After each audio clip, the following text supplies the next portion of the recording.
Welcome to our latest edition of 2debate.net, our podcast of debates. I'm Dirk, your host, and I'm watching a pretty pumped up co-host. Sebastian, how are you doing? I'm doing fantastically well, thank you. Our motion for today's debate is, if you move to a foreign country, you should be required to learn its language. And by the flip of a coin, we decided that I'm going first. Yay! And I'm going to be for the motion. Shall we start? But don't feel too much pressure because indeed you will lose. So just dish out your arguments. It's okay. Just relax. Just share your arguments. It's already a done deal. We already know that. So okay. Don't feel too much pressure. If you feel like that, not. Yeah, no. I'm not feeling too much pressure. I'm relaxed. Thank you for worrying about me. All right, so I'm going to start the clock for my first 2-minute segment now. Okay, let's do this. Dirk goes first and argues for the motion. Moving to a foreign country is a huge step and generally very demanding. There are a ton of things to be sorted, from workplace to taxes, from school to daily shopping. And you know what? They all require you to have some level of mastery of the local tongue. Because the information that is presented to you in your surroundings, guess what, is in that local language. And if you have no knowledge about it, you have a problem. There are 3 ways of handling this. Number 1, you learn as much of the language to be able to navigate everyday situations and potentially emergencies that may happen. Number 2, you expect everyone else to speak your language. Number 3, you stay with others who speak both languages, yours and a local tongue, and expect from them to sort everything for you. I know you live in a foreign country. You've been around for a while, so you get your fair share of experience to share what the local customs on that 3 points are made.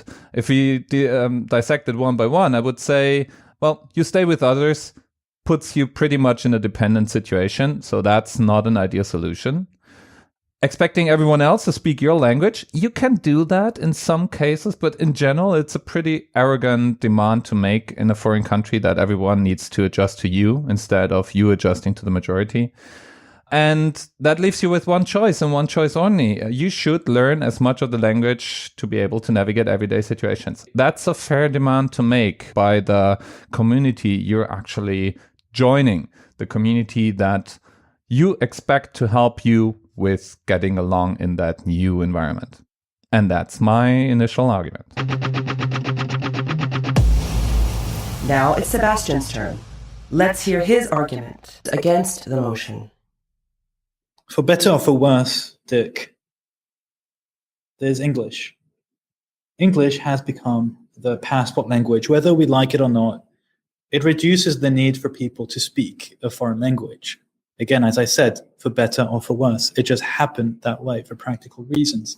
You can use English in most countries, maybe not all countries, but it has kind of become that passport language. In fact, I would even argue that it's not only useful for immigrants who would come to a new country to have access to documentation, administration, at least in English, but also for tourists who, in their cases, are not expected in if we come back to the motion, to learn that foreign language. So if you tell me that English should not be made the default language as an additional language for immigrants, then you're also not serving the tourists, or you're not helping that country for tourism. So actually, you're killing 2 birds with 1 stone by using English. The second aspect is, look at the diversity of populations within each country. And I'll take France, which I know best, being a French citizen. 25% of French citizens nowadays have at least one grandparent who was born abroad. That's my case. In the case of my father, not even my grandparent. And that means there's already language diversity because of that immigration. So there's not only one language, there may be one official language, but there's multiple minority languages in a given country. So there's already that mix in a country that you're going to as an immigrant. And there's already a mix of languages, official, unofficial. So there's no real point in learning a specific language. Thirdly, and I mentioned this previously, there is people don't stay that long. In the UK nowadays, 50% of the people are going to stay less than 2 years. In this case of the UK, it's English speaking, but let's assume another country where you would have the same kind of percentages. People are not staying that very long. So for less than 2 years, relearning another language, it takes time and it's not really worth it.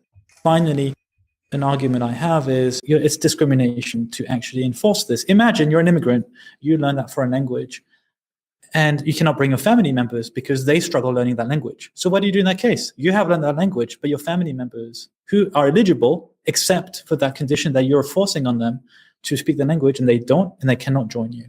For this, it is unfair. And now on to Dirk. Let's hear his rebuttal. So let's just put the fact aside that you declared English to be another national language for the whole world. I can tell you it's not just parts of the world where you're not getting along with English. If you move to Russia, if you move to Korea, I want to see you practicing your English there and see how far you get. That's number one. Number two, even if we accept English, there are countries that are maybe surprising to you treating English as a minority language. For instance, if you go to Canada, there are regions in Canada where English is a minority language. And Canada spends money on bridging the gaps between the English-speaking population and the French-speaking population, for instance. In fact, there has been a study citing that in Canada, minority language services by the public hand has been as expensive as $2.4 billion US dollars per year. 2.4 billion that could go into schools, could go into hospitals, could go into social services, whatever, you have it. And I would argue that all comes out of the unwillingness of people that move to that country to learn the local language and to adapt to the local habits. Now, I give you that English is the lingua franca in the Western world. Of course it is. And you get quite far with it. But let's have something like in the country where you live in, Switzerland. Let's say you are in the French part of Switzerland and you have an emergency and you try to speak English with them. Or France, for that matter, where you come from. I had occasions where I wasn't able to communicate in English in Paris, in the capital city of France. Maybe that was my mistake. In Paris, you should speak French, of course, which I'm not capable of, unfortunately. So the whole argument kind of breaks down, and then it breaks down for a practical reason. You cannot really have meaningful social interactions and personal relationships if you're not speaking the language of the people who are already living there. So at least making an attempt to learn is a fair demand, because if someone migrates to a country, that country has an interest to integrate you, to help you out. You probably have also an expectation that the country helps you. So it's an investment in you. And in return, the new community you're joining can expect fairly and squarely from you to adopt and help lowering that costs. That costs can be lowered very efficiently by learning the local languages, as studies have proven over and over, and as has been proven in language integration projects and so on. Sebastian, let's hear it. I think you've just admitted that English can get you quite far. So I think we're done with the debate that it's not necessary to learn the local language of a country you're moving into. Mais sinon, on peut parler français. Moi, je suis tout à fait d'accord que le français soit la langue par défaut. I am totally in favor of French being the language, universal language. Totally fine with that, so that I don't even have to worry about this. Seriously. You're talking about English and the fact that, or languages, and you talk about Canada, which is only 35 million people, so who cares about Canada? Sorry for Canadians who are listening to us. But it's not meaningful in terms of a sample size.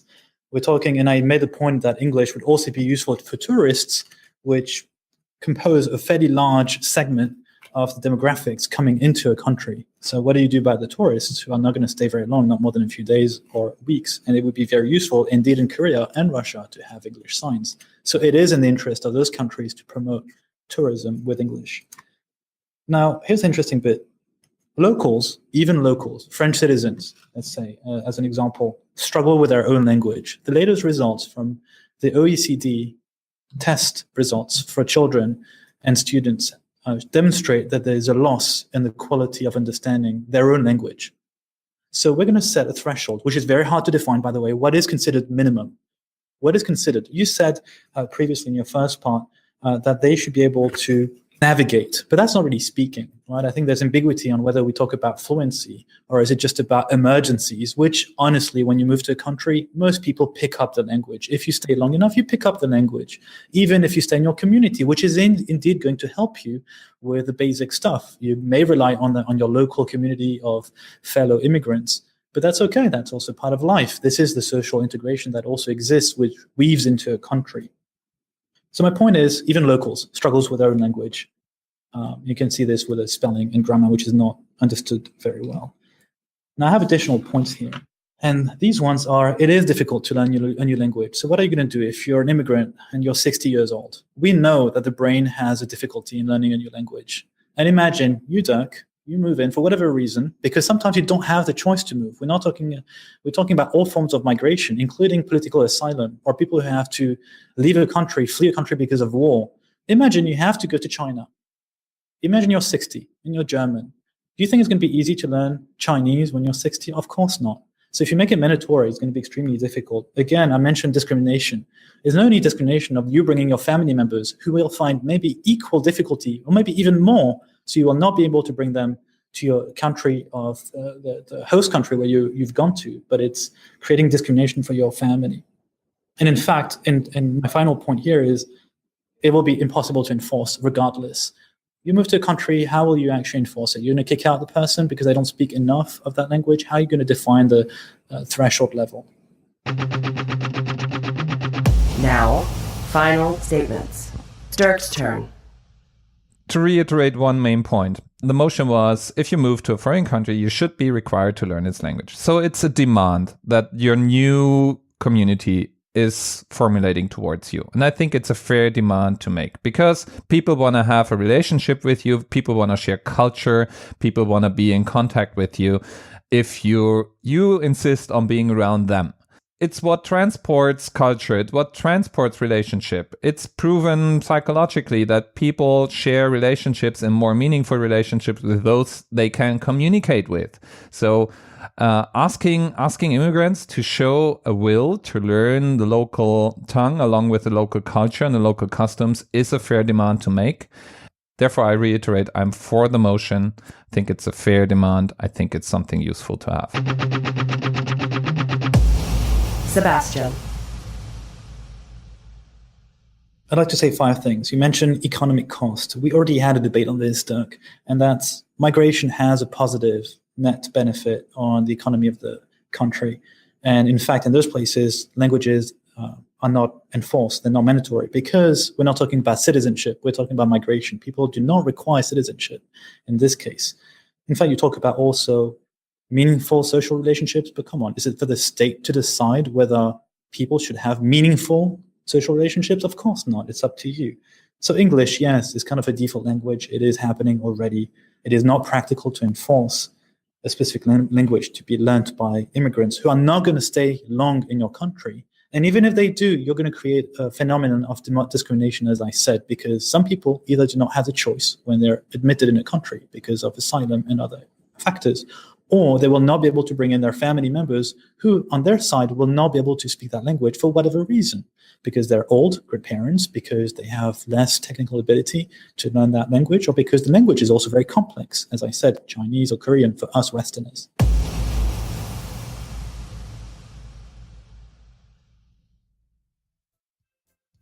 So that's it. That was today's debate. Let us know what you think. Go to our webpage, leave a comment, tweet at us, send us a message on Facebook. We are everywhere and love to hear what other arguments we could have used. Bye.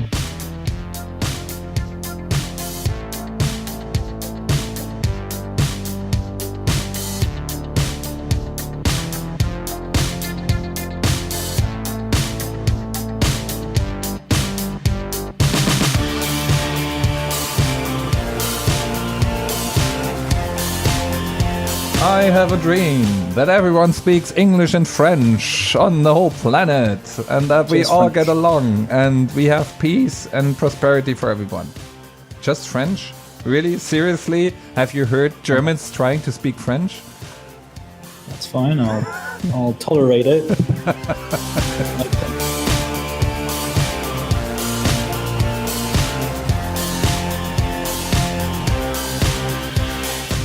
I didn't do a good a job as I thought I would do here.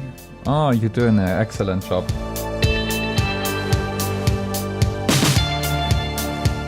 And maybe we should stop that routine, because I always feel like I suck and you seem to feel the same way. So let's say we equally suck in these things and we're getting better together. Okay, let's say that.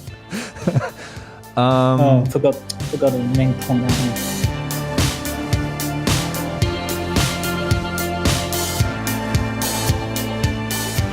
You could start mumbling something in your beard, like, oh, I cannot say this and I have to remove that, and shit, he killed that. I am shocked by the weakness of your argument, so I'm just trying to choose which ones I'm gonna already debunk, but I think I'm gonna leave that for my 3 minutes and leave you hanging. Okay.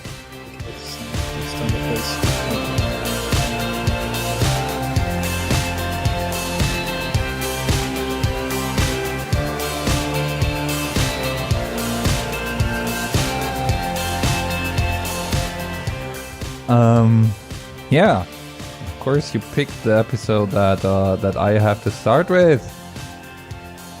It's your weak spot, right? Coincidence. It is. No, in this case, it's just the other topic I struggle a little bit.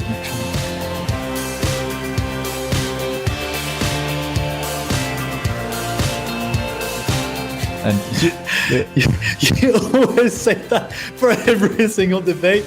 You're gonna try and sell me the fact that the side that is randomly decided is not the side you would have wanted.